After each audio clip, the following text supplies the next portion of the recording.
Today, we are demonstrating the technique for hematoma block used for close reduction of distal radius fracture. Achieving a pain-free close reduction for distal radius fracture starts with a precise hematoma block.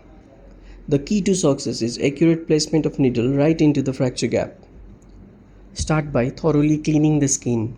Palpate the dorsum of wrist to identify the exact fracture line and any palpable dorsal step-off or depression. Instead of inserting the needle straight down, enter the skin slightly proximal to the fracture site. Angle your needle distally, projecting towards the wrist.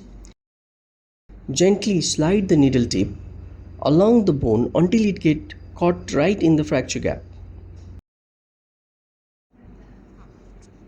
Once the needle tip is locked in the gap, always aspirate. Seeing dark red blood return confirms you are safely inside the fracture hematoma and not intravascular or in the superficial tissue. Once confirmed, slowly inject 5 to 10 ml of 2% Lignocaine.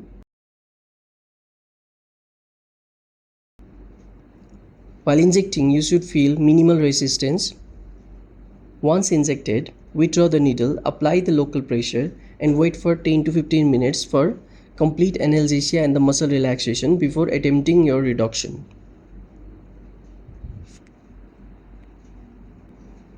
Mastering the hematoma block is all about tactile feedback. Slide the needle, confirm with aspiration and give local anesthetic time to work. If you found this clinical demonstration helpful, drop a like and subscribe for more orthopedic techniques.